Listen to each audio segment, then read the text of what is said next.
د سوات نیوز .com مینوالو السلام علیکم. کتونکو نن په سوات پریس کلب کې موجود یو او د اپر سوات یو ډیر مضبوط اتحاد جوړ شو، سوات کوهستان قومي اتحاد په نوم باندې. نن د هغوی حلبرداري وشوه. د هغه ځای د حلقه پي کې ټو زموږ سره ایم پی ای او د دې اتحاد چیرمین موږ سره موجود دي. دواړه دوی نه به تپوس کوو چې د دې به اغراض او مقاصد څه دوی به مخکې څه پلانینګ کوي د اپر سوات دپاره، ځکه چې په ډېر ځایونو کې هغه ډېر شاته پاتې شوی دی، ډېرې مسلې هلته تر اوسه پورې دي.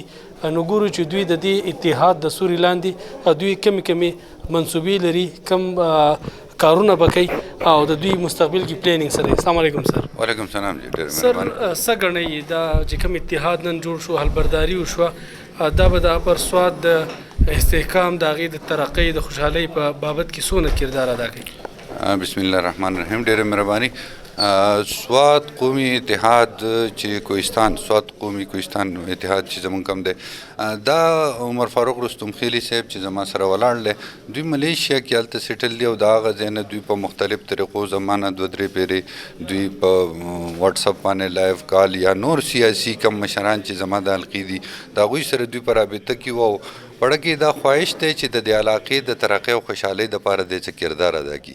د ده سره یو خپل ویژن او یو خپل سوچ ته د سره د هغې لاندې د مختلفې پارټۍ چې زموږ په حلقه کې کومې دي او سرګرم دي او سیاسي کارکنان هلته ډېر ښه په مختلفو پارټو کې تکړه تکړه کسان دي، هغې ټول په یو پلیټفارم باندې راجمع کړي دي او د دوی اغراض او مقاصد دا دي چې په هر سیکټر کې مونږ دغه خپلې علاقې له چې څومره د سوات د ایریا وایز چې دا هغه نیمه ده، نیم نه بلکې سوا ده، نیم سوات اوه حلقې دی، نیم سوات یوه صوبایي حلقه ده چې څومره زه د هغې نه منتخب نماینده یم د صوبایي اسمبلۍ. نو په دې کې زه د عمر فاروق صاحب ډېر زیات شکرګزار یم چې دوی به زموږ سره ملاتړ کوي او موږ ته به هغه مسایل په ګوته کوي او مسایل څه موږ ته معلوم هم دي، ځکه چې د 40-43 کالو نه هلته موږ خپل سیاسي کردار ادا کوو. نو په هغې کې مختلف په ایجوکیشن کې موږ ته مسلې دي، په هیلث کې موږ ته مسلې دي، په روډز کې موږ ته مسلې دي، چونکې سوات دی او په سوات کې د ټوریزم ډېر سکوپ دی. انشاءالله تعالی هغه د حل کولو کوشش به کوي او د قوم د راغونډېدو کوشش به مونږ کوو چې د قوم د ترقۍ دپاره د قوم راغونډ کړو، ایجوکیټډ هم کړو، پوهه هم کړو، تعلیم هم ورکړو، د صحت ضروریات هم پوره کړو. ډېره مننه. د سوات کوهستان قومي اتحاد چیرمین عمر فاروق صاحب را سره موجود دی. څه ګڼئ په څه جذبې سره هم دا اتحاد جوړ کړو؟ یقینا خورشید ډېره مننه. زه خو ډېر خوشحاله یم. نن زه خبرې ذکر نشم کولی چې زه کم سوچ مونږ کړی هغه کامیاب شوی دی او ډېر لویه غونډه وشوه او غټه خبره ده چې په کوهستان کې مختلف ژبې دي، مختلف قومونه دي، ټول په یو ټیبل سره ناست دي او ښایسته ښایسته خبرې وکړې. زه ډېر زیات مطمئن یم، ډېر زیات خوشحاله یم او زه نن د خوشحالۍ د وجې ځکه څه نشم ویلی چې زه په حیثیت یو ورکر یم او بیا د دې خپل د کوهستان د قوم د ځوانانو هم ډېره مننه کوم چې کومه غټه وده وه چیرمین ما نه اخېسته خو مال یې په زور راکړې ده، مینه یې راکړې ده.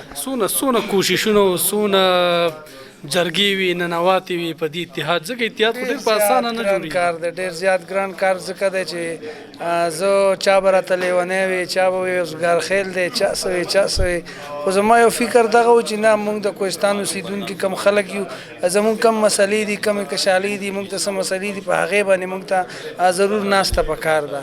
نو مشکلات خو ډېر وو ځکه چې خلک موټیویټ کول او بیا خپلو کې کېنول، بیا مختلف د پارټو خلک، بیا مختلف د ژبو خلک، ډېر زیات مشکلات. خو الحمدلله زه خپل د کیبینټ کم ځوانان دي د هغوی هم مننه کوم، ما سره په دې کې چا مرسته کړې ده هغوی هم ډېره مننه کوم. زموږ د سوات د مختلف پارټو نه زموږ مشران راغلي وو. نو تاسو ته پته ده چې زموږ پښتون په یو خبره باندې اتفاق کړی دی چې د دې اتفاق راځي چې نن مونږ دا وښودلو چې بھئی زموږ کوم سیاسي پارټي چې وه چې هغه د پی ټي آی، د عوامي نیشنل پارټي، د جمع اسلامي، جمعیت علماء اسلام او قومي وطن پارټي، د ټولې پارټي مشران دلته کې راغلي وو. نو په هغې کې زموږ د سوات کوهستان قومي اتحاد کوم د حلبردارۍ پروګرام چې و نو هغه ډېر په یو ښه طریقې سره وشو. دا اتحاد د سوات کوهستان د قوم او د حلقې دپاره یو ضروري دونه ضروري و چې څونه د حلقې چې څونه ضروریات دي هغې دپاره داسې یو پلیټفارم پکار او هغه پلیټفارم باندې موږ تقریبا 2 کلونه کار شروع کړی او نن هغې ته موږ عملي جامه ورکړه. نو دا د وخت ضرورت او انشاءالله تعالی د سوات کوهستان چې څونه مسائل دي هغه سیاست نه بلاتر موږ ټول به یو او انشاءالله خپل مسائل به وړاندې کړو. موږ سره سینیر انکر د سوات نیوز موجود دی عزیز کلامی ګورو هغه د دې چیف ارګنایزر هم دی ګورو چې هغه څه سوچ لري په دې هکله. ډیره مننه خورشید صاحب.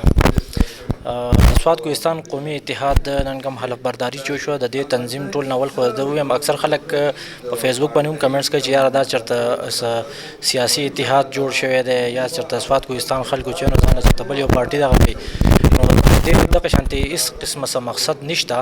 د دې خالص د دې مقصد دا دی چې یاره فلاحي کارونه ټیک شو او زمونږ کوم ایم پی ایز ایم ان ایز چې دي دوی ته که څه مشکلات دي نو هغه مشکلات مونږ به دوی سره لکه په دې کې مرسته کوو او دوی ته مونږ خپل کوم مسایل چې نو هغه پوینټ آوټ کوو. نو اوس چې نن کوم حلف برداري تقریب زمونږ د سوات کوهستان قومي اتحاد تنظیم بنیاد کېښودی شو. نن د هغوی عهدهدارانو حلف برداري و هغې کې ما باندې د سرپرستي اعلی اعتماد کړی دی او ما سرپرست اعلی حیثیت باندې نن حلف واخیستو. د دې تنظیم بنیادي مقصد هم دا و چې د سوات زمونږ و تحصیل دی هغې کې زمونږ تحصیل بحرین کم کوهستان ایریا چې دی د دې تنظیم زمونږ بنیادي مقصد دا دی چې زمونږ بره علاقو کې چې مختلف ژبې ویل کېږي مختلف خلک یو ځای پاتې کېږي نو هغو اتفاق او اتحاد راشي.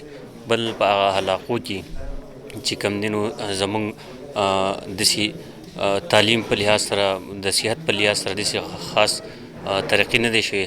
مونږ وایو چې مونږ خپل سیاسي مقاصد دپاره دا زمونږ په ژوند کې پیله ځل د سوات د زمونږ خپل وزیر اعلی راغلی دی او مرکز کې هم دغه حکومت دی نو څه قسم رکاوټ نشته چې زمونږ د دې علاقې د دې پسماندګي د دې تنظیم په نتیجې سره دا خطر ته روان شي.